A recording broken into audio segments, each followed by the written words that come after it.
Okay, तो मैंने यहाँ पे मार्जिन और पैडिंग को यहाँ पर 0 0 कर दिया है, इसलिए क्योंकि मैं चाहता हूं कि मेरा ये जो लफ्ज है वो एग्जैक्टली बिल्कुल यहाँ कोने से स्टार्ट हो, बिल्कुल यहाँ कोने से एज से स्टार्ट हो। जो जिसका काम मार्जिन ने किया, जिसका काम पैडिंग ने किया, यही काम पैडिंग ने किया। और मार्जिन ने क्या किया, मैं चाहता हूं कि ये हमारे पास थोड़ा सा ये बिल्कुल जितनी यहाँ पे इसके साथ जुड़ सकता था ये इतना जुड़ जाए, इतना काम हमारे पास मार्जिन ने किया। ओवरफ्लो हिडन के ऊपर मैं लास्ट में आऊंगा। ओवरफ्लो हिडन क्या करता है इसके ऊपर मैं लास्ट में आऊंगा। उसके बाद मैंने क्या किया, मैंने ये बोला कि जो मेरे पास लिस्ट आइटम है, जो मेरे पास लिस्ट आइटम है, नॉर्मली लिस्ट आइटम एक दूसरे के नीचे आ रहे थे, एक दूसरे के नीचे, जैसे ब्रेड का स्टैक होता है इस तरह से ब्रेड की तरह एक दूसरे के नीचे आ रहे थे। पर मैं चाह रहा था कि ऐसा ना हो। वो कैसे आए, वो एक दूसरे के लेफ्ट की तरफ आ जाए। तो यहां पर अगर देखो तो वो एक दूसरे के लेफ्ट की तरफ लागे। वो मैंने किस तरह से किया, फ्लोट लेफ्ट के जरिए। अगर मैं यहाँ पे फ्लोट राइट करता तो फ्लोट राइट की तरफ हो जाते हमारे पास, फिर वो मेरे पास फ्लोट राइट हो जाते। मैं करके दिखा देता हूं। अगर मैं यहाँ पे फ्लोट राइट कर देता हूं तो अब अगर मैं इसको सेव करता हूं तो यहाँ पे अब देखो ये राइट से शुरू हो रहे हैं और राइट की तरफ यूं जुड़ते हुए जा रहे हैं। तो अब कॉन्सेप्ट क्लियर है फ्लोट लेफ्ट और फ्लोट राइट का। पर फिलहाल मुझे फ्लोट लेफ्ट ही चाहिए, तो मैं यहाँ पे फ्लोट लेफ्ट दे देता हूं। तो अब जब मैंने लेफ्ट किया तो ये लेफ्ट की तरफ से इस तरफ से आ गए। यहां तक कॉन्सेप्ट क्लियर है। तो उसके बाद मैंने आगे क्या किया, आगे मैंने बोला कि लिस्ट आइटम के अंदर जो एंकर टैग है, लिस्ट आइटम के अंदर जो एंकर टैग है उनका डिस्प्ले ब्लॉक साइज का बना दो। उनका डिस्प्ले क्या कर दो, उनको एक एक ब्लॉक कंसीडर करो। अब ब्लॉक साइज क्या करता है, आपका इमेजिनरी डिव बना देता है, इमेजिनरी डिव बना देता है। जैसे डिव को हम लोग विड्थ और हाइट दे सकते हैं, सेट कर सकते हैं, उसके अंदर पैडिंग और मार्जिन यूज कर सकते हैं।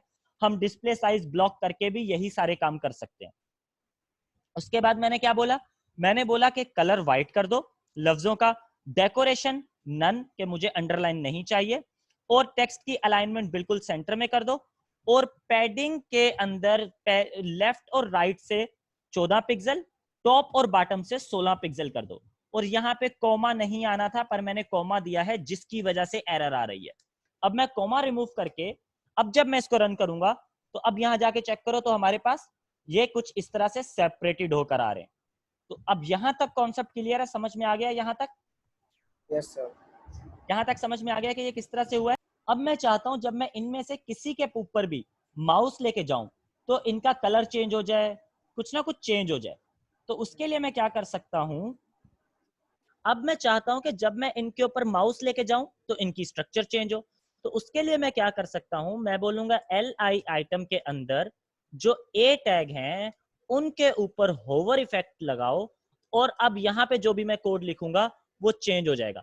मैं चाहता हूं कि सबसे पहले तो बैकग्राउंड कलर चेंज हो, सबसे पहले तो बैकग्राउंड कलर चेंज हो। मैं चाहता हूं बैकग्राउंड कलर हमारा हो जाए लेट्स से इस कुछ इस कलर का, और कलर हमारा हो जाए, टेक्स्ट कलर हमारा हो जाए लेट्स से इसके ऊपर ब्लैक कलर ज्यादा अच्छा लगेगा तो ब्लैक कलर के।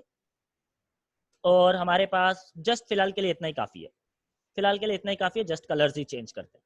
तो अब अगर मैं जहां जाके रन करता हूं तो अब देखो जैसे ही मैं इनके ऊपर माउस लेके जा रहा हूं तो मेरा बैकग्राउंड कलर चेंज हो रहा है, और मेरे पास टेक्स्ट का कलर अंदर से चेंज हो रहा है, और ये अब कुछ ना कुछ नेविगेशन बार जैसा फील दे रहा है।